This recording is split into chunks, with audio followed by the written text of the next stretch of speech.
Hello my dear students, मैं आशीष sir एक बार फिर से आपके सामने हमारे YouTube channel hitech coaching institute में स्वागत करता हूं। मैं जहां तक जानता हूं कि सभी लोग हमारा वीडियो कंटिन्यू देख रहे होंगे, जिसमें हमने सभी सब्जेक्ट के थोड़े थोड़े करके वीडियो बना रहे हैं। जिसमें हमारा आज का क्या है, क्लास 10 का मैथ्स का मैं लेक्चर लेके आ रहा हूं, जो चैप्टर नंबर 5 है। वो चैप्टर नंबर 5 क्या है, अरिथमेटिक प्रोग्रेशन से, जो हिंदी मीडियम के में क्या है, समांतर श्रेणी के नाम से जाना जाता है। तो बच्चों इसमें क्या होता है, बच्चे हमेशा कंफ्यूज रहते हैं कब कौन सा सूत्र लगाना है, किसमें कौन सा सूत्र नहीं लगाना है। तो मैं सभी को इसको छोटे से छोटे फॉर्म में आपके सामने कलेक्ट करके लाया हूं। ज्यादा टाइम वेस्ट ना करते हुए आते अपने टॉपिक में, अरिथमेटिक प्रोग्रेशंस की ओर। तो बच्चों ये अरिथमेटिक प्रोग्रेशंस है क्या, तो मैं आप सभी को इसको बताता हूं क्या होता है अरिथमेटिक प्रोग्रेशंस। तो अरिथमेटिक प्रोग्रेशंस में आपको कुछ नंबर दिए रहेंगे, वो नंबर कैसे होंगे ये मैं आप सभी को समझाता हूं। तो नंबर किस टाइप के होंगे, याद रखना, उसके बीच का डिफरेंस इक्वल होगा। डिफरेंस इक्वल होगा, लेकिन होगा कैसे, या तो असेंडिंग ऑर्डर में होगा, या तो डिसेंडिंग ऑर्डर में होगा, या तो इक्वल होगा। अगर by chance sir ascending order में रहा, डिसेंडिंग ऑर्डर में रहा, लेकिन नंबर अगर सेम नहीं हुए, कॉमन डिफरेंस सेम नहीं हुआ, तो क्या वो अरिथमेटिक प्रोग्रेशंस होगा? नहीं बच्चों, वो अरिथमेटिक प्रोग्रेशंस नहीं होगा। देखो मैं एक एग्जांपल समझा रहा हूं आपको सर। जैसे यहां पे रखा गया, मैंने कुछ नंबर रख रहा हूं आपके सामने, जिसमें मैंने लिखा 2 लिखा, 4 लिखा, 6 लिखा, 12 लिखा, 14 लिखा और डैश डैश डैश ऐसा लिख दिया। तो क्या ये अरिथमेटिक प्रोग्रेशंस है? देखते हैं, चेक करते हैं। तो सबसे पहला हमारा नियम क्या है, रूल्स क्या है कि हमारा अरिथमेटिक प्रोग्रेशंस में नंबर कैसा होना चाहिए, या तो असेंडिंग ऑर्डर में होना चाहिए, तो डिसेंडिंग ऑर्डर में होना चाहिए, या तो इक्वल होना चाहिए। तो हमने देखा यहाँ नंबर क्या हुआ, 2 से 4 हुआ, 4 से 6 हुआ, 6 से 12 हुआ, 12 से 14 हुआ, यानी ये हमारा असेंडिंग ऑर्डर में तो है, यानी चढ़ते क्रम में तो है। लेकिन इसके साथ साथ एक नियम और आता है, जो हमारा क्या बताता है कि उनके बीच का डिफरेंस कैसा होना चाहिए, इक्वल होना चाहिए। तो चेक करते हैं इसके बीच का डिफरेंस कैसा, इक्वल है कि नहीं है। तो देखो 4 से जब 2 से जब मैं 4 की ओर गया तो 2 का डिफरेंस मिला। अब 4 से 6 की ओर गया तो 2 का डिफरेंस मिला। फिर 6 से 12 के बीच में गया तो कितने का डिफरेंस मिला, 6 का डिफरेंस मिला। फिर 12 से 14 की ओर गया तो कितने का डिफरेंस मिला, से 2 का मिला। तो बच्चों यहाँ पे हमें ये तो दिख रहा है कि 2 का कॉमन फैक्टर ठीक है, उसके बाद जो कॉमन है, जो डिफरेंस है, वो कितने का है, 6 का है। तो क्या ये हमारा अरिथमेटिक प्रोग्रेशंस के अंदर आएगा? नहीं आएगा। क्यों नहीं आएगा? क्योंकि इनके बीच का डिफरेंस कैसा है, इक्वल नहीं है, इनके बीच का अंतर समान नहीं है, इसलिए ये अरिथमेटिक प्रोग्रेशंस, जिसको शॉर्ट में एपी कहा जाता है, ये हमारा नहीं होगा। एक और एग्जांपल देके मैं आपको समझाता हूं। जैसे मैंने यहाँ लिखा 0 से 6, फिर 12, फिर 18 डैश डैश डैश ऐसा मैंने लिखा। तो क्या सर ये अरिथमेटिक प्रोग्रेशंस है? चेक करते हैं इनके बीच का कैसे पता चलेगा। हमारा डिफरेंस हमारा कैसा होना चाहिए, इक्वल होना चाहिए, और असेंडिंग और डिसेंडिंग ऑर्डर में होना चाहिए। चेक करते हैं यहाँ पे। तो 0 और 6 के बीच का डिफरेंस कितना है, 6 का। फिर 6 to 12 का डिफरेंस कितना है, 6 का। फिर 12 to 18 का डिफरेंस कितना है, 6 का। मतलब ये हमारा एपी है, अरिथमेटिक प्रोग्रेशन, यानी समांतर श्रेणी में इसका नाम लिया जाएगा। ठीक है बच्चों, तो इसके आगे अब इसके अंदर जो जो टॉपिक आते हैं मैं आप सभी को समझा देता हूं। अरिथमेटिक प्रोग्रेशंस के अंदर सबसे पहले हमारा क्वेश्चन किस टाइप के आते हैं, तो 2 टाइप्स के क्वेश्चन आते हैं। या तो हमारा टर्म्स पूछेगा, यानी पद, और दूसरा हमारा किस टाइप के क्वेश्चन पूछेगा, सम ऑफ टर्म्स पूछेगा। तो सम ऑफ टर्म्स के लिए दूसरा रूल्स लगता है, और केवल टर्म्स पूछे तो उसके लिए हमारा दूसरा रूल्स लगता है। टर्म्स मतलब होता है पद होता है, हिंदी मीडियम वाले बच्चों के लिए टर्म्स मतलब पद होता है। और केवल टर्म्स पूछेगा तो हमारा पद निकालने के लिए बोलेगा, और अगर सम ऑफ टर्म्स पूछेगा तो हमारा क्या पूछेगा, एसएन निकालना, यानी पदों का योग निकालने के लिए करेगा। तो इसके कैसे फॉर्मूले हैं मैं आप सभी को समझा देता हूं। सबसे पहले मैं टर्म्स निकालने के लिए फॉर्मूला लिख रहा हूं, यानी समांतर श्रेणी का एलवा पद निकालने का मैं तुम्हें फॉर्मूला बता रहा हूं, जिसे हम कहते हैं एएन से। जिसे हम किसको दर्शाते हैं, एएन से। एएन मतलब होता है लास्ट टर्म। लास्ट टर्म होता है, इसको हम एल से भी दर्शाते हैं, इसको हम एल से भी दर्शाते हैं, और एल के साथ साथ हमें क्या करना है, इसका फॉर्मूला लिखना है। तो एन का फॉर्मूला क्या होता है ये मैं आप सभी को समझा दूं, a plus N minus 1 into D. ठीक है, यहां तो सब क्लियर हो गया। अब यहां पर क्या होता है, एन मतलब मैंने बता दिया, एन इज इक्वल टू क्या होता है, लास्ट टर्म होता है, यानी उसको एल से भी दर्शाते हैं, ये क्लियर हुआ। इसके बाद ए क्या होता है, ए इज इक्वल टू होता है फर्स्ट टर्म। फर्स्ट टर्म्स मतलब पहला पद। पहला पद मतलब जैसे यहाँ पे पहला पद हमारा क्या है, जीरो है, इसको हम A1 के नाम से दर्शाते हैं, इसको A2 से, इसको A3 से, इसको A4 से। ये चीज तभी तुम्हारा परफेक्ट होगा जब उनके बीच का कॉमन कैसा निकले, इक्वल निकले। ठीक है, असल क्या ये AP के अंदर A1, A2, A3, A4, A5 हो सकता है? हो सकता है अगर इनके बीच का डिफरेंस इक्वल होता तो, लेकिन इनके बीच का डिफरेंस इक्वल नहीं है इसलिए वो AP कहलाएगा नहीं। चलो इसके बाद आगे हम बता रहे थे a इज इक्वल टू क्या होता है, फर्स्ट टर्म होता है, n इज इक्वल टू क्या होता है, टर्म्स होता है कि कौन सा टर्म्स तुम्हारा ये बताएगा, कौन सा पद तुम्हारा वो सामने वाली संख्या होगा वो क्लियर करेगा। ठीक है, फिर उसके बाद आता है d, मतलब होता है कॉमन डिफरेंस, जो हमारा अंतर के रूप में जाना जाता है। d मतलब क्या होता है, कॉमन डिफरेंस। इसके साथ साथ d का फॉर्मूला क्या होता है, a2 माइनस a1 होता है। सर a2 मतलब सेकेंड टर्म्स और फिर a1 मतलब फर्स्ट टर्म्स, यानी दूसरे पद में से पहला पद हमेशा क्या करेंगे, माइनस करेंगे। इसके कई सारे फॉर्मूले हैं, इसको और भी तरीके से देखा जा सकता है कि d is equal to a3 minus a2 भी लिख सकते हो, d इज इक्वल टू क्या लिख सकते हो, a4 माइनस a3 भी लिख सकते हो। सर एक एक माइनस कर सकते हैं, हाँ एक एक टर्म्स को क्या कर सकते हो, माइनस कर सकते हो, लेकिन वो हमेशा याद रखना 2 में से 1 जाएगा, 3 में से 2 जाएगा और 4 में से 3 जाएगा, मतलब एक एक स्टेप क्या करना है, पीछे करके माइनस करना है। इसके बाद क्या है, d का एक और फॉर्मूला है, d का एक और फॉर्मूला है, वो d का फॉर्मूला क्या है मैं बता दूं, d is equal to am minus an upon में m माइनस n। सर ये फॉर्मूला कब लगता है, ये फॉर्मूला जब तुम्हारे बीच के टर्म्स कुछ ना दिए हो, या फर्स्ट दिया हो, लास्ट दिया हो, बीच के टर्म्स पूछे हो, या बीच बीच के कुछ टर्म्स दिए हो, आगे का पूछा हो, इस तरह से हो सकता है। ठीक है, तो आगे क्या है, इसके आगे क्वेश्चन मैं आप सभी को क्लियर करता हूं, देखते रहिए वीडियो के साथ में। जैसा कि आप सभी के सामने क्वेश्चन कुछ रख दिए गए हैं, इसके आधार पर जैसे मैंने 5 क्वेश्चन रखे हैं, उस 5 क्वेश्चनों के लिए पहले कहा क्या गया है वो मैं आपको समझा देता हूँ। जैसे लिखा गया है, fill in the blanks in the following tables. इस टेबल के आधार पे हमें सभी खाली जगहों को क्या करना है, भरना है, फिल करना है। इसके साथ साथ गिवन दैट ए यहाँ पर ए अलग है, यहाँ ए आर्टिकल वाला नहीं है कि तुम आर्टिकल वाला बोलोगे सर इसमें ए आ गया। यहाँ पे ए का मतलब क्या होता है, is a first terms, is a first term से मतलब वो पहला पद है, और उसके बाद कहा गया है डी। यहाँ पर डी का मतलब ये कोई वर्ड नहीं है, यहाँ पे डी मतलब होता है कॉमन डिफरेंस। कॉमन डिफरेंस मतलब मैंने आप सभी को बताया था, कॉमन डिफरेंस मतलब क्या होता है, उनके बीच का अंतर होता है, तो उनके बीच का अंतर है। इसके बाद है कॉमन डिफरेंस में हो गया डी इज इक्वल टू, फिर उसके बाद एन है, एन भी यहाँ पे क्या है मैंने बताया था, एन मतलब क्या होता है, टर्म्स होता है, लास्ट टर्म्स होता है, यानी nth terms of AP, last term of the AP. उसी के आधार पे देखो कुछ क्वेश्चन है जो हमारे रूल्स के आधार पे हमारा फटाफट आंसर आता जाएगा, देखते रहो। देखो यहाँ पे जैसे फर्स्ट क्वेश्चन में क्या कहा गया, यहाँ तुम्हारे सामने एक टेबल दिया गया है, क्वेश्चन नंबर की यहाँ पे लिखा गया 1 2 3 4 5 तक टेबल क्वेश्चन है। इसमें से कुछ क्वेश्चन मैं बताऊंगा और कुछ क्वेश्चन तुम्हें स्वयं करना, एकदम फटाफट करते जाओगे, देखते रहना खाली। देखो जैसे सबसे पहले ए लिखा है, ए इज इक्वल टू कितना है, a इज इक्वल टू 7 दिया गया है, लिख दिया मैंने। फिर d इज इक्वल टू कितना है, d इज इक्वल टू तुम्हारे सामने d के नीचे कितना लिखा गया है, 3 लिखा गया है, तो मैंने 3 लिख दिया। उसके बाद n है, n इज इक्वल टू कितना लिखा गया है, 8 लिखा गया है, और लास्ट में बोला गया है an को फाइंड करना है। an को फाइंड करना है तो an का फॉर्मूला हमें पता है, आसानी से कर सकते हैं। तो यहाँ हमने लिखा an का फॉर्मूला। an का फॉर्मूला क्या होता है बच्चों, सही बता रहे हो, a plus n minus 1 into D होता है। तो हमारे पास क्या क्या है वो हम देख लेते हैं। हमारे पास सबसे पहले देखो a है, a मैंने लिखा, सर a तो यहाँ पे 7 है, लेकिन वो लास्ट टर्म्स का नहीं है, वो लास्ट टर्म्स का नहीं, n टर्म्स का नहीं है, यानी अंतिम पद तुम्हारा नहीं है। तो यहाँ a है तो a लिखा, n की जगह कितना बोला गया है, 8 रखने के लिए बोला गया है, तो 8 रख दिया, आसान हो गया। उसके बाद a है, a का हमारी वैल्यू कितनी है, 7 है, 7 लिख दिया। इसके बाद प्लस है तो प्लस किया, उसके बाद ब्रैकेट है, n है, n की जगह मुझे कितना रखना है, 8 माइनस 1 कर दिया, और d का कॉमन डिफरेंस हमारे पास 3 था तो 3 लिख दिया। यहाँ तक तो हो गया।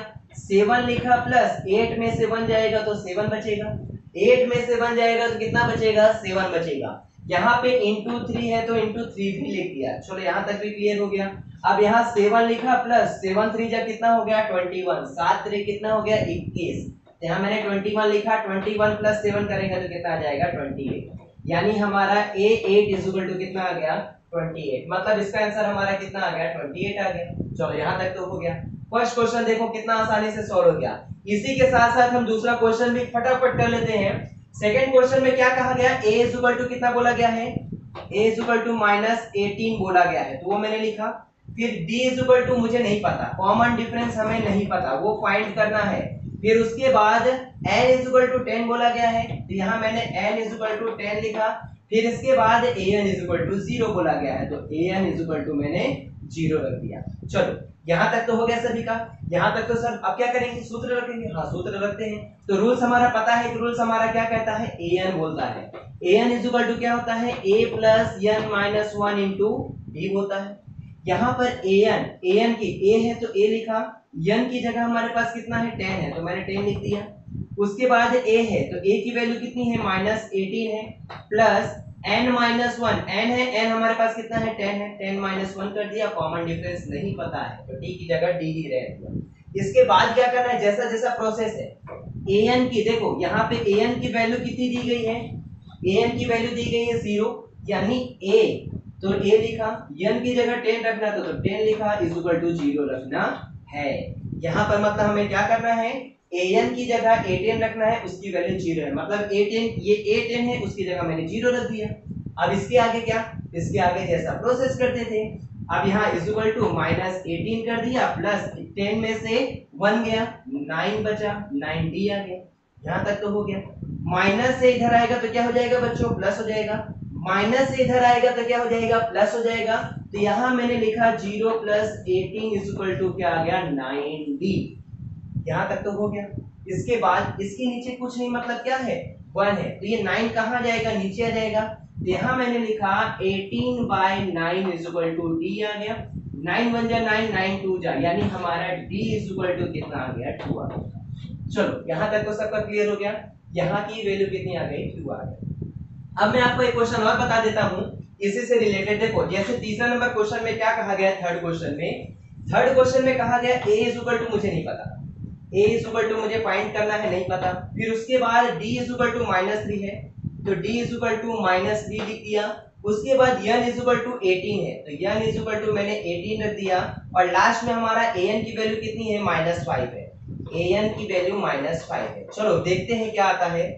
हमें कॉमन निकालना क्या है, a निकालना है, यानी फर्स्ट टर्म्स को क्या करना है, फाइंड आउट करना है। तो फर्स्ट टर्म्स के लिए हमें रूल तो वही रखना है, कोई भी टर्म्स हो। तो यहाँ हमने रखा an is equal to same वही formula a plus n minus 1 into d। चलो इसके बाद आगे क्या करना है, ध्यान देते रहो। an है, a का है तो a लिखा, n की जगह मुझे कितना रखना है 18 रखना है, n की जगह हमें क्या रखना है 18 रखना है, तो ये a 18 हो गया। उसके बाद a है, a मुझे पता ही नहीं है। उसके बाद n है, n की जगह हमें क्या रखना है 18 रखना है, 18 माइनस 1 हो गया। और d कॉमन फैक्टर हमारे पास कितना है, कॉमन फैक्टर है हमारे पास -3 तो -3 लिख दिया। यहाँ तक तो किसी को प्रॉब्लम नहीं हुई। इसके आगे क्या करना है, देखो मैं बताते जा रहा हूँ, देखो ध्यान से। इसके आगे में हमें a18 में 18, ये देखो an है, n की जगह 18 रखना था तो ये a18 की वैल्यू क्या आ गई है -5 आ गई है, -5 आ चुकी है। तो -5 a18 की जगह मुझे -5 रखना है तो मैं रखता हूँ यहाँ पे -5 रख दिया। a की वैल्यू कितनी है नहीं पता, और यहाँ पे 18 में से 1 जाएगा तो कितना बचेगा 17 इंटू माइनस है यहाँ पे -3 लिख दिया। अब तुम्हें पढ़ाना तो आता ही होगा, टेबल तो आता ही होगा। टेबल में हमें क्या करना है 17 का मल्टीप्लाई 3 से करना है। तो 17 3 जा कितना होता है बच्चा, 17 3 जा कितना होता है बच्चा, 17 3 51 होता है, 17 3 जा 51 होता है। तो यहाँ -5 किया प्लस a किया is equal to a plus किया, प्लस माइनस क्या हो जाएगा, माइनस हो जाएगा। अब यहाँ पे 17 3 जा कितना हो जाएगा 51, माइनस इधर आएगा तो क्या हो जाएगा प्लस हो जाएगा, माइनस इधर आएगा तो क्या हो जाएगा प्लस हो जाएगा। तो यहाँ हमने रखा -5 plus 51 is equal to a आ गया। अब हमें क्या करना है, प्लस माइनस करना है। प्लस माइनस तो काफी बचपन से सीखते आ रहे हो। 51 में से हमें क्या करना है 5 को माइनस करना है। 51 माइनस 5 करेंगे तो कितना आएगा 46। तो यहाँ हमारा आ गया 46।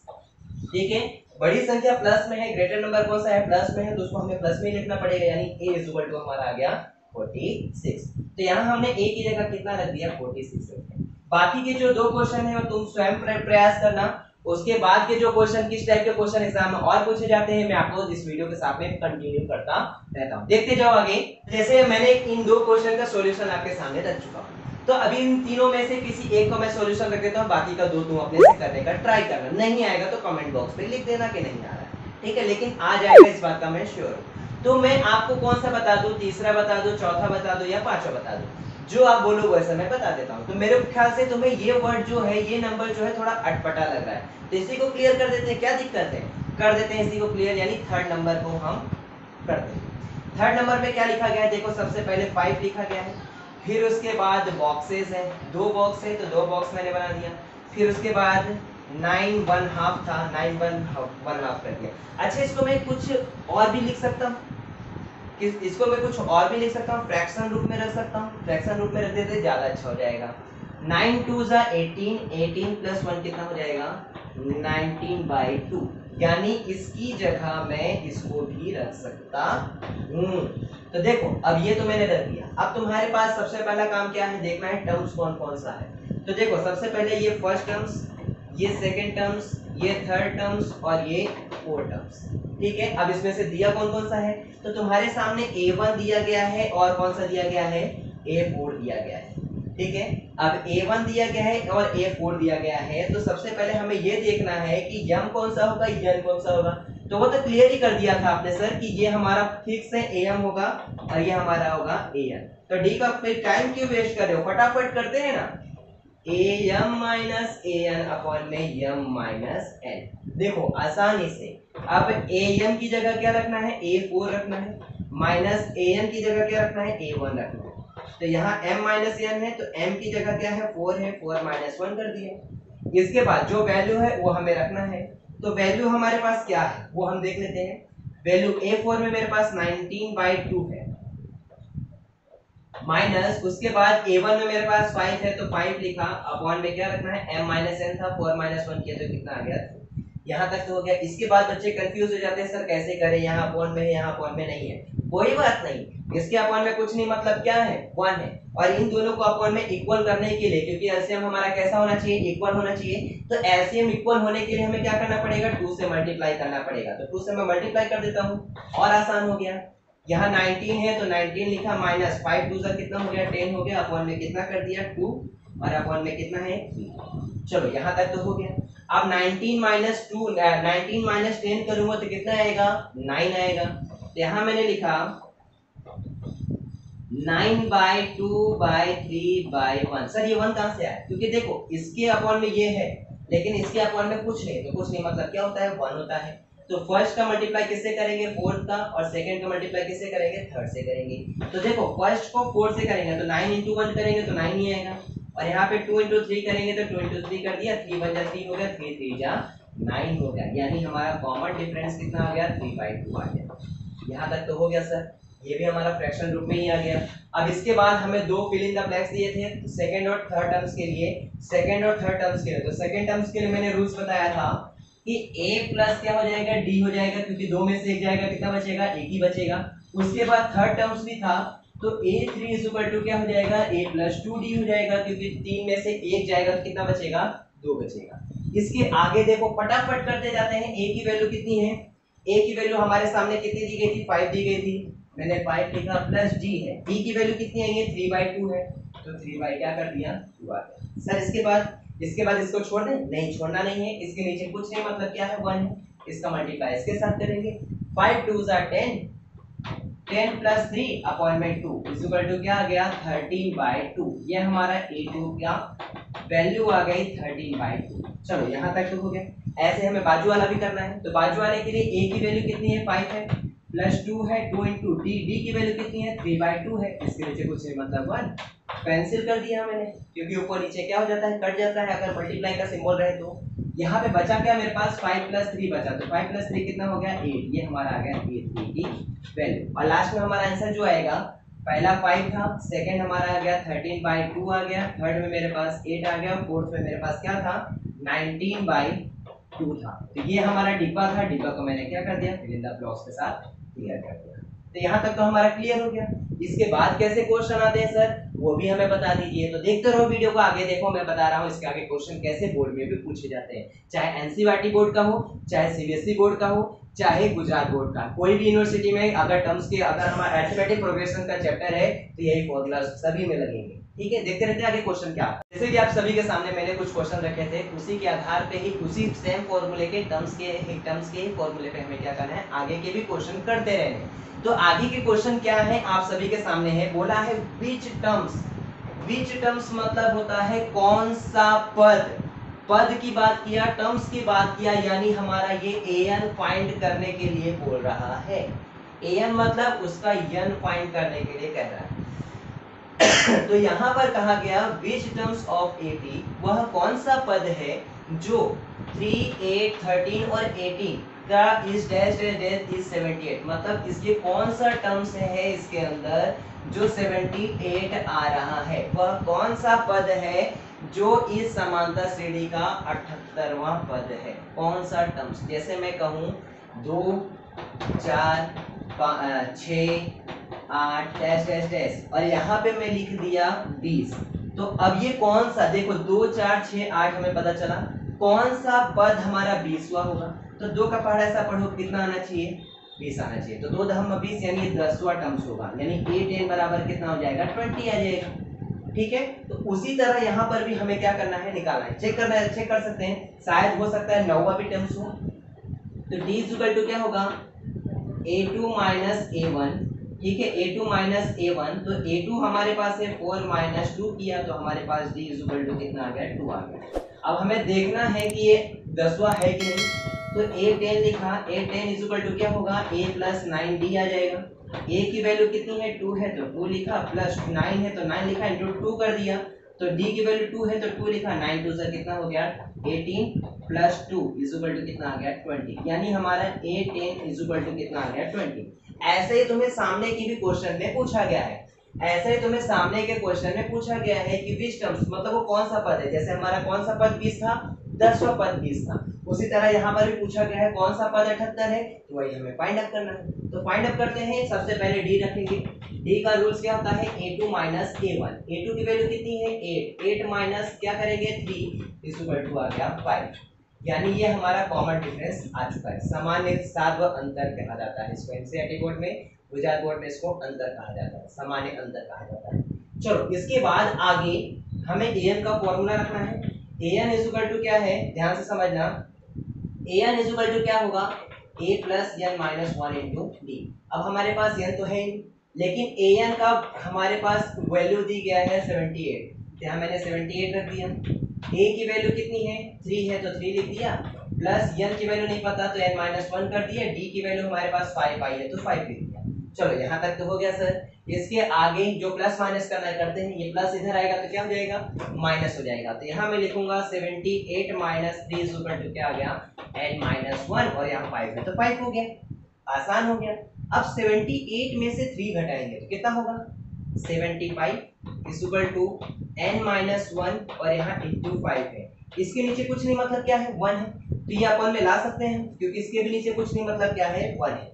तो यहाँ मैंने लिखा 75 डिवाइडेड बाय 5 इक्वल टू कितना आ गया, n माइनस 1। इसको काटेंगे तो कितना आएगा, डिवाइड करो इसको तो 15 आ जाएगा, 15 आ गया, 5 बन जा 5, 2 बचा, 5 5 सा, तो 15 इक्वल टू क्या आ गया, n माइनस 1 आ गया, माइनस इधर आएगा तो क्या हो जाएगा, प्लस हो जाएगा, तो 15 प्लस 1 इक्वल टू कितना आ गया, 16, ये हमारा n आ गया। मतलब 16 टर्म्स जो 16वां पद होगा वो कितना होगा, 78 होगा। चेक करें क्या, चलो चेक कर लेता हूँ, यहाँ पे मैं शॉर्टकट में चेक भी कर लेते हैं कि देखते हैं सही कि गलत है। तो a16 इक्वल टू क्या होगा, a प्लस 15d हो जाएगा।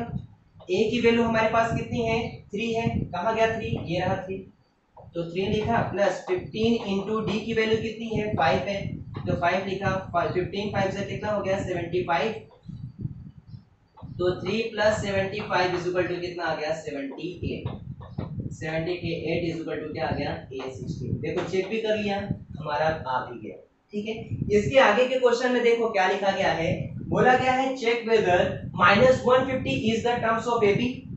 हमें चेक करना है, सिद्ध करना है कि क्या -150 जो है वो ab का कोई पद हो सकता है, कोई टर्म्स हो सकता है। चेक करते हैं, लिखा गया है नंबर तुम्हारे सामने, क्या नंबर दिया गया है, 11 दिया गया है, 8 दिया गया है, 5 लिखा गया है, -2 दिया गया है, ये हमारी वैल्यू दे दी गई है an की।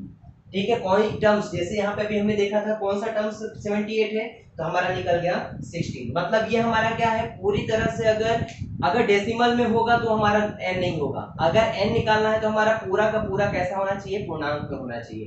तो पूरे का पूरा पूर्णांक के लिए देखते हैं। सबसे पहले an दिया गया है -150, चेक करना है हमें। तो सबसे पहले हमें d रखना पड़ेगा, d = a2 a1। Same to same वही, a2 की वैल्यू कितनी है, 8 है, तो यहाँ मैंने 8 लिखा। -1 की वैल्यू कितनी है, a1 की वैल्यू कितनी है, 11। तो 8 में से 11 जाएगा तो d = क्या आ जाएगा, -3। सर यहाँ तक तो हो गया। अब हमें क्या करना है, जैसे सर इसको निकाले तो वैसे से हम उसको भी निकालना है, निकाल सकते हैं। तो निकालते हैं, टाइम क्यों वेस्ट करते हैं, फटाफट निकालते हैं। an का फॉर्मूला रखा a + n - 1 * d आ गया। अब हमने an का फॉर्मूला भी रख दिया। अब an है, an की जगह कितना रखना है, -150 रखना है। तो यहाँ मैंने -150 रख दिया। a की वैल्यू मेरे पास कितनी है, देखो तुम्हारे सामने दिया गया है, a की वैल्यू कितनी है, 11। प्लस लिखा, फिर उसके बाद n - 1 हुआ और d की वैल्यू हमारे पास कितनी आई थी, -3। तो यहाँ मैंने -3 लिख दिया। चलो यहाँ तक तो हो गया सर। इसके आगे क्या करना है देखते हैं। प्लस इधर आएगा तो क्या हो जाएगा, माइनस। तो -150 - 11 = n - 1 n - 1 इंटू क्या आ गया, 3 आ गया। अब 150 में से 1 माइनस माइनस प्लस होता है, तो 150 प्लस क्या हो जाएगा, 11। तो कितना आ जाएगा, 161 n - 1 और इंटू क्या आ गया, 3। इसके नीचे कुछ नहीं, मतलब 1, तो ये अपॉन में आ जाएगा।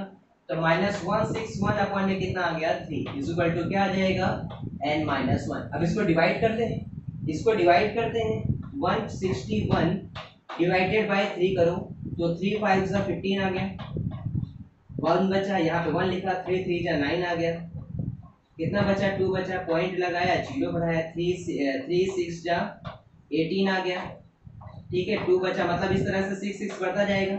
अभी हमने जब n का डिवाइड किया था, यानी 75 डिवाइडेड बाय 5 किया तो 15 आया था, मतलब पूरा फिक्स नंबर था, पूर्णांक में नंबर था। और ये हमारा पूर्णांक में नंबर नहीं है, यहाँ पे हमारा पॉइंट में आ गया। तो पॉइंट में आ गया तो हमेशा याद रखना, जब भी पॉइंट में नंबर आए, n की वैल्यू कभी भी पॉइंट में आती नहीं है, डेसिमल में आता नहीं है। तो देखो यहाँ पर हमारा n = कितना आ गया, 53.66 = n - 1। माइनस इधर आएगा तो क्या हो जाएगा, प्लस हो जाएगा। चेक करता हूँ, देखो फिर भी, तो 53.66 + 1 तो कितना आ जाएगा, 54.66।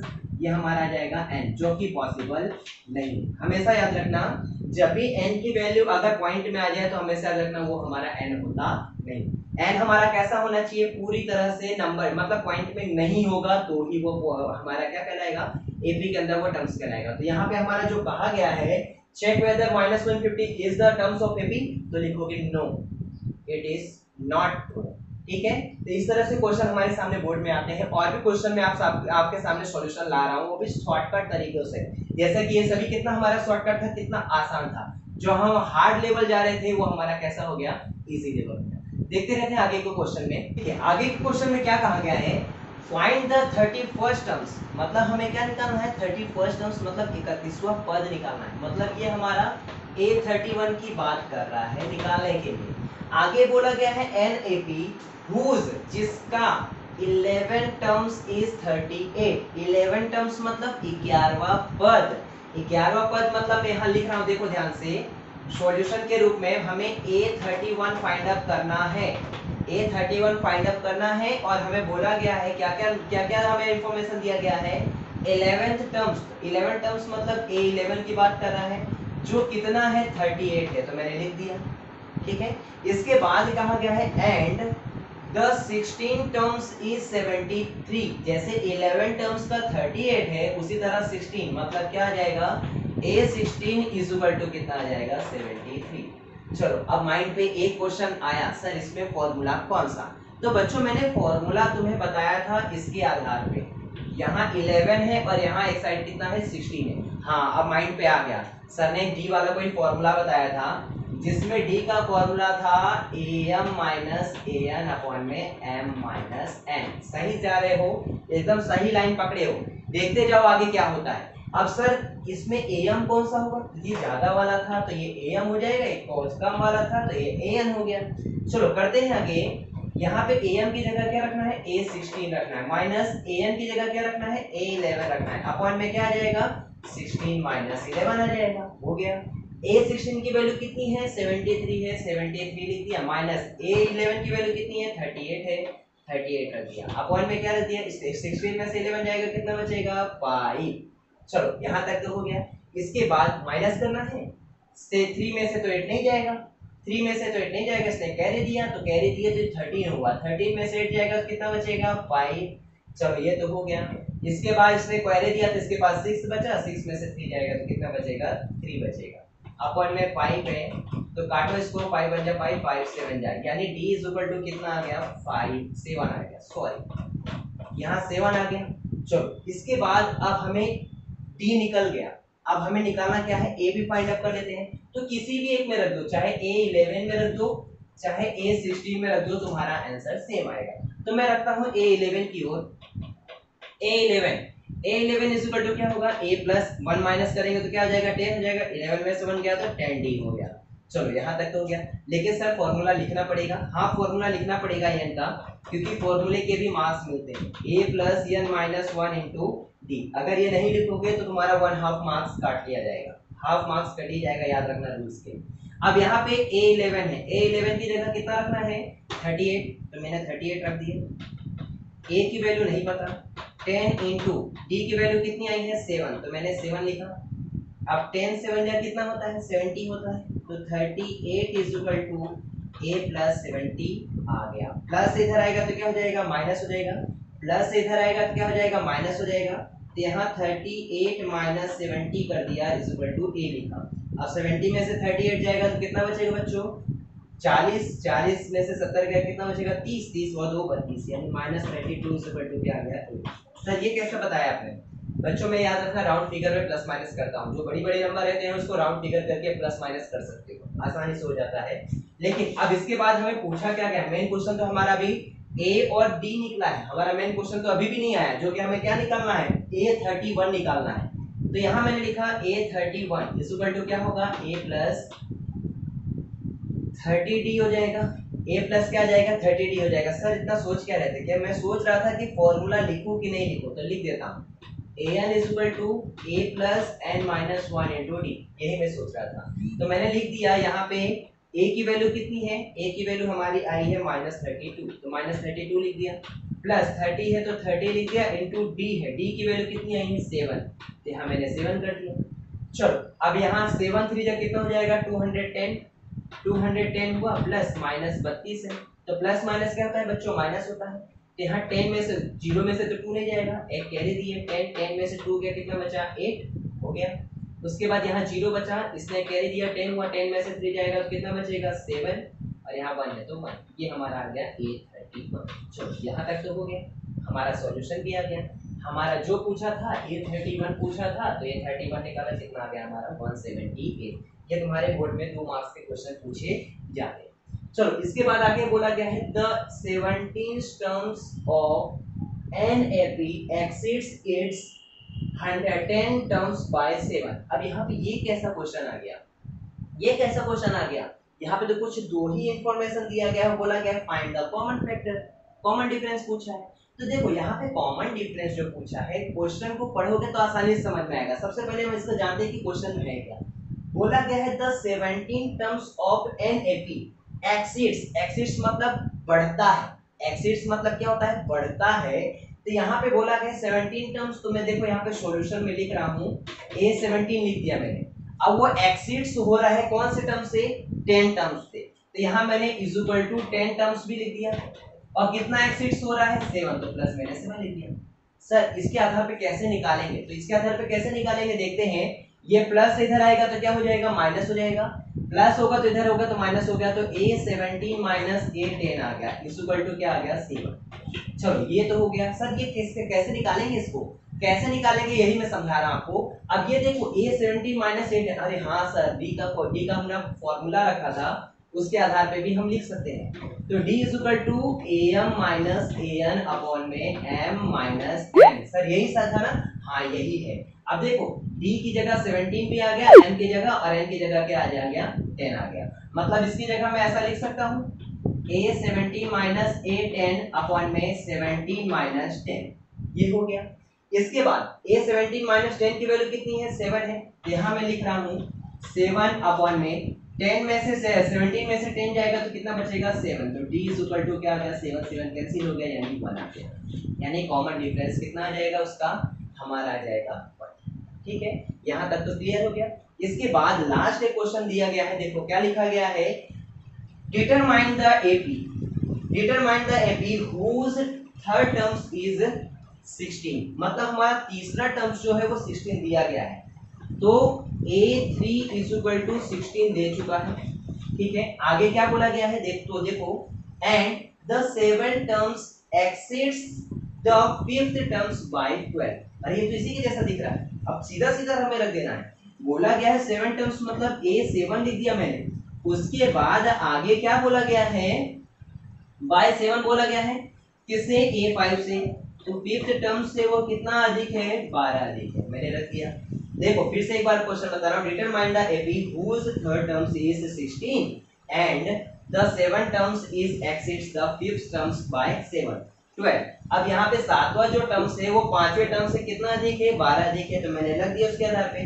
अब ये प्लस इधर आएगा तो क्या हो जाएगा माइनस हो जाएगा, यहाँ मैं लिखूंगा A7 minus A5 is equal to कितना आ गया 12, यानी हमारा D का फॉर्मूला जैसे इसमें रखे थे इसमें भी रख देते हैं। चलो फटाफट रख देते हैं, D is equal to AM minus AN upon में M माइनस N। ठीक है, अब AM की जगह क्या रखना है, डायरेक्ट में इसको लिख दूं, डायरेक्ट लिख दूं क्या 12। अब यहाँ पे 7 में से 5 गया 2, तो 2 में से गया कितना बचा 6, यानी D इज इक्वल टू कितना आ गया 6 आ गया। यहाँ तक तो हो गया। अब उसके बाद हमें A फाइंड कर लेता हूँ मैं, A फाइंड कर लेता हूँ, तो A इज इक्वल टू देखो A की निकालने के लिए मुझे क्या करना पड़ेगा A3 में रखना पड़ेगा, तो A3 इज इक्वल टू क्या हो जाएगा A प्लस 2D हो गया। अब A3 की वैल्यू 16 है तो 16 लिख दिया, उसके बाद A है तो A लिख दिया, 2 है तो 2 लिख दिया, D की वैल्यू कितनी आई है 6 आई है, तो 6 2 जा कितना हो जाएगा 12। 16 is equal to A plus कितना आ गया 12, प्लस इधर आएगा तो माइनस, तो 16 minus 12 is equal to A आ गया, A इज इक्वल टू कितना आ गया 4। अभी हमें AP निकालना है, तो AP के लिए सबसे पहले मैं क्या करूंगा सारा सब कुछ लिख देता हूं। तो देखो ध्यान से, सबसे पहले मैंने A1 लिखा, A2 लिखा, A3 लिखा और A4 लिखा। ठीक है, देखते रहो, A1 is equal to A plus 0D आ जाएगा, और A2 इज इक्वल टू क्या हो जाएगा A प्लस D आ जाएगा, A3 इज इक्वल टू क्या आ जाएगा A प्लस 2D आ जाएगा, और A4 इज इक्वल टू क्या आ जाएगा A प्लस 3D आ जाएगा। सर फॉर्मूला जो बताया था उसके आधार पे आप पुटअप कर रहे हो, हाँ मैं उसी तरह पुटअप कर रहा हूँ। A1 इज इक्वल टू तो डायरेक्ट आ जाएगा 4, चलो लिख दिया। फिर A2 की जगह A की वैल्यू 4 है तो 4 लिखा, और D की वैल्यू हमारे पास कितनी आई थी 6 आई थी, तो मैंने यहाँ पे लिखा 6, तो A2 इज इक्वल टू कितना आ गया 10 आ गया। चलो ये भी हो गया। उसके बाद यहाँ पे 2 है, A का वैल्यू कितनी थी 4 थी, तो 4 लिखा, फिर D 2 इंटू D की वैल्यू कितनी थी 6 थी, तो 6 2 जा कितना हो गया 12, तो 4 प्लस 12 इज इक्वल टू कितना आ गया 16, तो ये भी हमारा निकल गया। और लास्ट में हमारा क्या है A है, तो A की वैल्यू 4 लिखा और 3 लिखा, और D की वैल्यू 6 था, तो 6 2 जा 6 3 जा कितना हो गया 18, 18 प्लस 4 इज इक्वल टू कितना आ गया 22, ये हमारा आ गया A4। तो हमारा AP क्या होगा, AP क्या होगा मैं इसको यहाँ लिख देता हूँ। फर्स्ट टर्म्स हमारा क्या है 4, तो 4 लिखा, उसके बाद सेकंड टर्म्स में 10 था तो 10 लिखा, फिर उसके बाद थर्ड टर्म्स में हमारा 16 था 16 लिखा, और लास्ट टर्म में हमारा 22 था डैश डैश डैश, तो ये हमारा क्या आ जाएगा AP। ठीक है, हमें डिटरमाइन करना था, निकालना था AP को, तो हमने AP क्या कर चुके हैं निकाल चुके हैं। इसके आगे क्या क्वेश्चन है मैं बताते जा रहा हूँ, देखते जाइए। देखिए इसमें काफी सारे क्वेश्चन हो चुके हैं, तो काफी सारे क्वेश्चन मैं खाली टर्म्स के टाइप में 2 क्वेश्चन मैं आपको बताने वाला हूँ, इसके बाद ये टॉपिक को खत्म करता हूँ। इस 2 क्वेश्चन के बाद मैं आप सभी को सम ऑफ टर्म्स के बारे में बताऊंगा जो हमारे एसएन के द्वारा प्रदर्शित होता है। तो देखो यहाँ पे सबसे पहले क्वेश्चन में बोला क्या गया है, देखते हैं क्वेश्चन में बोला क्या है, हाउ मेनी 3 डिजिट। अब हमें 3 डिजिट के बारे में जानना है, तो 3 डिजिट नंबर क्या होता है ये हम लोग को पता ही है, बचपन से सीखते आ रहे हैं। जब छोटे छोटे थे, इतने छोटे नहीं मतलब क्लास 2nd तक गए थे, तो हमें फर्स्ट डिजिट के नंबर, सेकंड डिजिट के नंबर, थर्ड डिजिट के नंबर, फोर्थ डिजिट के नंबर सभी के बारे में बताया गया था। तो बच्चों 3 डिजिट के नंबर क्या होते हैं, तो 3 डिजिट के नंबर सबसे कम कितना होता है 100 होता है, और सबसे ज़्यादा कितना होता है 999 होता है। चलो ये तो क्लियर हो गया। इसके बाद आगे क्या बोला गया है, digit number are divisible by 7, हमें 7 से क्या करना है, डिवाइजर रखना है, मतलब 7 से क्या होना चाहिए, कट जाना चाहिए। तो 7 से कटेगा, ऐसे कैसे पता चलेगा 7 से कटा कि नहीं कटा है, तो मैं देखो 7 से काट रहा हूँ, डिवाइड कर रहा हूँ 7 से, ठीक है, देखो ध्यान से 7 से मैं डिवाइड कर रहा हूँ, तो 7 से डिवाइड करते हैं, यहाँ पे सबसे पहले मैं 100 रखा, 100 डिवाइडेड बाय 7, ठीक है, तो 7 बन जा 7, कितना बचा, 3 बचा, 0 लिखा, 7 4 जा 28 हो गया, 2 बचा, पॉइंट रखा, 0 बढ़ाया, 7 2 जा कितना आ गया 18, 7 2 जा कितना आ गया 14, माइनस किया तो कितना आ गया 6। तो उसके आगे तुम्हें पॉइंट के बाद तो तुम्हें जाना नहीं है, हमारा 14.2 आया, तो यहाँ पे मैं क्या करूंगा, ध्यान देना, 14 + 1 करूंगा, यानी कितना आ गया 15, 15 × 7 किया तो 15 7 जा कितना होता है बच्चा, 15 7 जा कितना होता है, 15 7 कितना होता है, 15 6 90, 15 7 105, यानी कितना आ गया 105 आ गया। चलो ये तो हो गया, 105 तो हो गया। इसके बाद यहाँ पे 999 का भी डिवाइड किससे करना है, 7 से करना है। सर एक बात नहीं समझ में आई कि सर आपने यहाँ 14 लिखा था, तो 14 + 1 क्यों लिखा, 14 + 1 क्यों किया, मैं इसका बता दूं उसका क्यों मैंने किया है। अगर मैं 14 × 7 करूं तो 14 7 कितना होता है, 98 होता है, 98 होता है। तो क्या ये 3 डिजिट का नंबर है, नहीं है, इसीलिए हमें क्या करना पड़ा, +1 करना पड़ा। तो 14 + 1 किया तो कितना आ गया 15, 15 का मल्टीप्लाई 7 से कितना किया तो कितना आ गया 105, ठीक है, यहाँ तो हो गया। इसके बाद इसको कैसे करेंगे, इसमें भी सेम ऐसे ही करेंगे, हाँ इसको भी वैसे ही करेंगे, बट इसमें प्लस नहीं करना है, माइनस भी नहीं करना है, बस वही संख्या रखना है जो पॉइंट के पहले।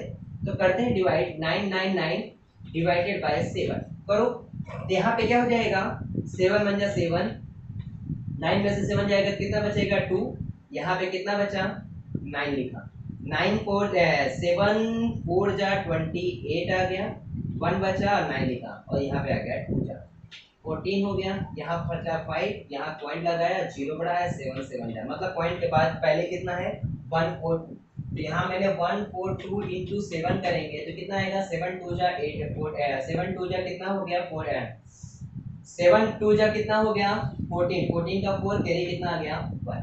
उसके बाद यहाँ 7 4 जा 28, 28 + 9 कितना हो गया 28 + 9 29 हो गया, प्लस हुआ यहाँ कैरी कितना आ गया 2, 7 बन जा 7, 7 और 2 कितना आ गया 9, यानी 994 आ गया, ये लास्ट टर्म आया, लास्ट टर्म आ चुका है। अब तुम्हें इसको क्या करना है, एपी में कन्वर्ट करना है, तो एपी में कन्वर्ट करूंगा तो 105, अब क्वेश्चन तुम्हें थोड़ा सा समझ में आ रहा होगा, +7 करेंगे तो 112 + 7 करेंगे 119 डैश डैश डैश कहाँ तक जाना है 994, तो ये हमारा कौन सा टर्म्स होगा वो बताना है तुम्हें, यानी an का n फाइंड करना है। तो देखते हैं आगे, जैसे आपके सामने सबसे पहले d तो हमें पता है कि जब 7 से डिवाइडेबल बार होगा तो ये हमारा d ही होगा। अब हम an का फॉर्मूला रखेंगे, an हमारा क्या है, an = क्या हो जाएगा a + n - 1 × d। अब an की जगह कितना रखना है 994 रखना है, तो यहाँ 994 रखा मैंने, इक्वल टू a की वैल्यू कितनी है 105 है, प्लस n - 1 और d की वैल्यू कितनी है हमारे पास, d की वैल्यू है 7। अगर तुम्हें नहीं पता हो तो d की वैल्यू साइड में निकाल भी सकते हो। तो आगे के देखते हैं, आगे हमारा क्या है, आगे हमारे सामने देखो ये प्लस है, इधर आएगा तो क्या हो जाएगा माइनस, तो यहाँ 994 माइनस कितना आ जाएगा 105 इक्वल टू आ गया हमारा n - 1 और यहाँ पर आ गया 7, ठीक है। अब यहाँ पे माइनस करते हैं, माइनस तो आता ही है।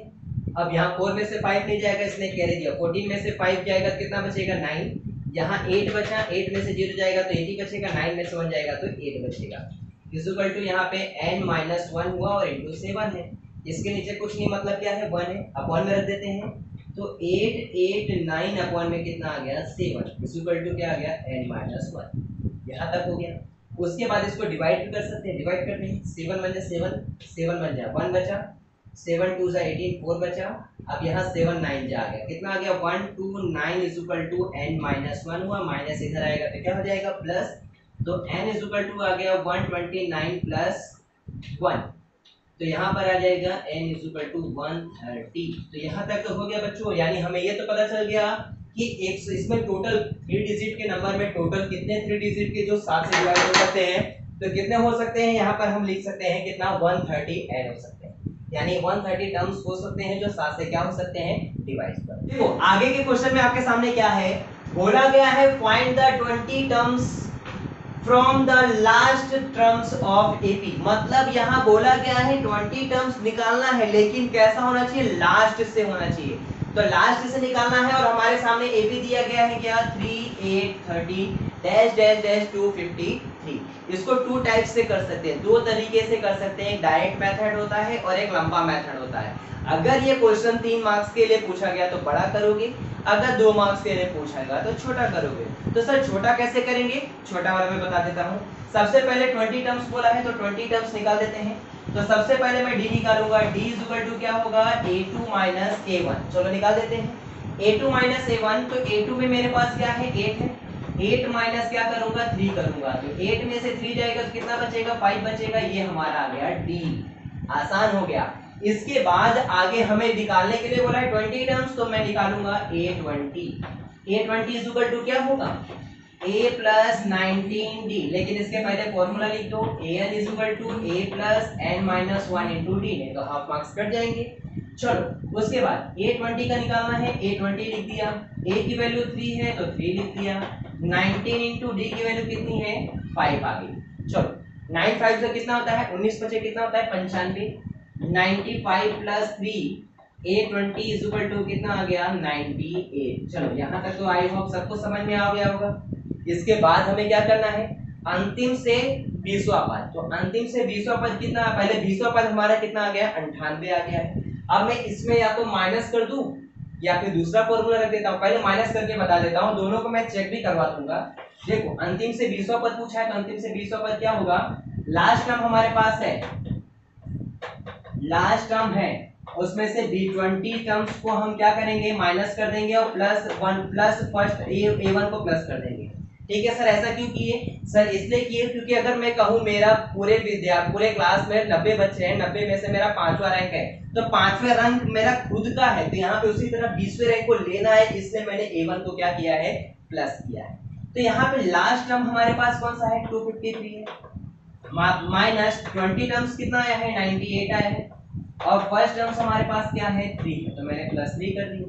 चलो इसके बाद हमें क्या करना है, एक बार माइनस करना है और एक बार प्लस करना है। तो माइनस पहले कर देता हूँ, 3 में से 8 जाएगा, 3 में से 8 जाएगा तो कितना बचेगा, नहीं बचेगा, एक कैरी दिया, 13 में से 8 किया 5, उसके बाद यहाँ बचा 4, तो 4 में से 9 नहीं जाएगा, एक कैरी दिए, तो 14 में से 9 जाएगा तो 5, और यहाँ बचा 1, प्लस क्या आ गया 3, तो यहाँ प्लस कर देंगे तो कितना आ जाएगा बच्चों, 158। यानी हमारा लास्ट से 20 टर्म्स जो होगा वो कितना होगा, 158। तो सर ये शॉर्टकट वाला था, तो लॉन्ग कट वाला कैसे होगा, लॉन्ग कट वाला भी बता देता हूं मैं। देखो सबसे पहले मैं an की वैल्यू दे दी गई है, an की वैल्यू दे दी गई है, an का फॉर्मूला रख दो, an is equal to a plus n minus 1 into t। चलो फटाफट करते हैं, an की वैल्यू कितनी है, 253 है, 253 लिखा, इज इक्वल टू a की वैल्यू कितनी है, 3 है, तो 3 लिखा, प्लस n माइनस 1, d की वैल्यू 5 है तो 5, प्लस इधर आएगा तो माइनस, तो 253 minus 3 is equal to n minus 1 into 5 आ गया। इसको माइनस किया तो 250 आ गया, 250 के नीचे कुछ नहीं, मतलब क्या है, 1 है। इसके बाद मैंने लिखा यहाँ पे n माइनस 1 लिखा इंटू 5 कर दिया, इसके नीचे कुछ नहीं, मतलब 1 था तो ये 1 में आ जाएगा, तो 250 अपॉन में क्या आ गया 5 is equal to n minus 1, divide करो 5 5 सा 0 आ गया, तो n इज इक्वल टू क्या आ जाएगा, माइनस इधर आएगा तो प्लस, तो 50 प्लस 1 करेंगे तो n इज इक्वल टू आ गया 51। चलो यहाँ से हमारा लास्ट टर्म हमारे पता चल गया कि 253 कौन सा टर्म्स होगा, 51 टर्म्स होगा। अब इसी से हमें 20वां पद माइनस करना है, यहाँ मैं लिखूंगा 51 माइनस 20 प्लस 1। ठीक है, अब यहाँ मैंने क्या किया, 51 लास्ट टर्म हमारा 51 है, तो 51 में से 20 को माइनस किया, प्लस 1 क्यों किया, क्योंकि 20वें टर्म्स को लेना है। तो यहाँ पर भी हम पहले क्या किया, माइनस किया, तो 51 माइनस 20 करेंगे तो 31 प्लस 1 किया तो कितना आ गया, 32, यानी n इज इक्वल टू 32 निकालना है तुम्हें। तो यहाँ मैं लिखूंगा a32 इज इक्वल टू क्या हो जाएगा, a प्लस 31d आ जाएगा। चलो यहाँ तक तो हो गया। इसके बाद हमें क्या करना है, an का फॉर्मूला पहले रख देना है, नहीं तो मार्क्स कट जाएगा। ठीक है, अब यहाँ पे a की वैल्यू कितनी है, a की वैल्यू हमारे पास है कितना, 3, यहाँ मैंने लिखा 3 प्लस 31 है, 31 लिखा, d की वैल्यू कितनी आई है, d की वैल्यू हमारे पास आई थी 5, यहाँ 5 लिखा, 5 बन जा 5, 5 3 जा 15 और प्लस कितना आ गया 3।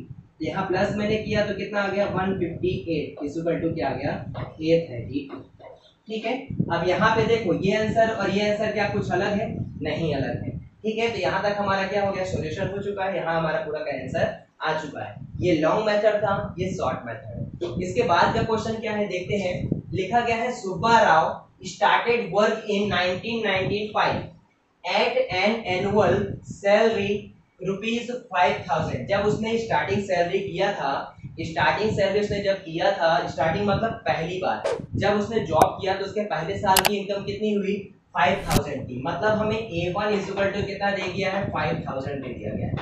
चलो ठीक है, यहाँ तो समझ में आ गया। आगे and received an increment of ₹200 each year. अब वो क्या बोल रहा है हर साल उसका क्या कर रहा है 200 रुपए हर साल उसकी इनकम बढ़ रही है। तो बढ़े और घटे, इंक्रीज और डिक्रीज हो तो याद रखना वो हमारा क्या होता है डी होता है। जैसे मैंने कहा भी था कि तुम्हारा अरिथमेटिक प्रोग्रेशंस में हमें क्या करना पड़ता है नंबर देखना पड़ता है, या तो वो डिसेंडिंग ऑर्डर में होगा तो असेंडिंग ऑर्डर में होगा। तो यहाँ पर वही कहा गया इंक्रीज मतलब डिसेंडिंग ऑर्डर असेंडिंग ऑर्डर में हो रहा है। तो असेंडिंग ऑर्डर में यानी हमारा क्या हो जाएगा वो डी, और डी इक्वल टू कितना बोला गया है 200। तो यहाँ मैंने 200 लिख दिया, ये भी हो गया। आगे क्या बोला गया है, तो आगे हमें बोला गया है कि इन विच ईयर मतलब वो कौन सा साल होगा डिड हिज इनकम रीच 7000। ऐसा कौन सा साल होगा जब उसकी सैलरी कितनी हो जाएगी 7000 हो जाएगी। तो कौन सा साल मतलब कौन सा एन फाइंड करना है।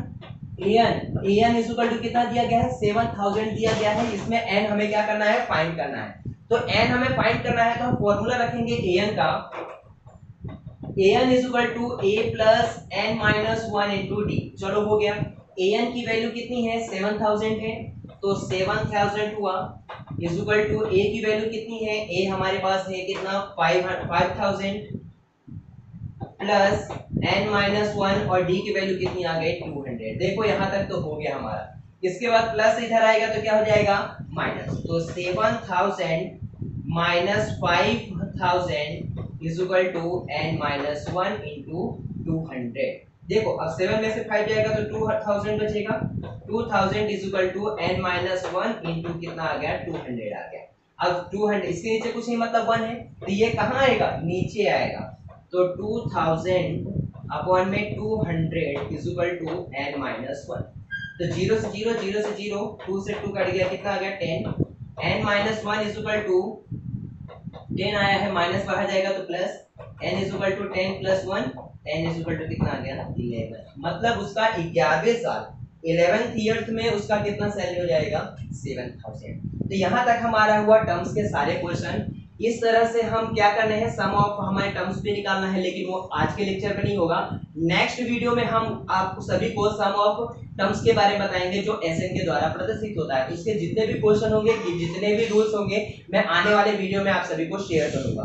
तो ज्यादा अगर आपको हमारा ये वीडियो पसंद आया हो, हमारा ये सॉल्यूशन अरिथमेटिक प्रोग्रेशन का अगर समझ में आया हो तो इसको लाइक कीजिए। अगर कोई दिक्कत है तो उसको कमेंट में लिख कर कीजिए, और इसको ज्यादा से ज्यादा क्या कीजिए शेयर कीजिए। और शेयर के साथ साथ आप दूसरे बच्चों को भी भेजिए जो आप जैसा आप लोग फायदा उठा रहे हैं वैसे अलग लोग भी फायदा उठाएं हमारे इस वीडियो को। तो सब्सक्राइब करना ना भूलें, क्योंकि सब्सक्राइब करोगे तो आने वाला वीडियो आपको जरूर दिखाएगा। जय हिंद।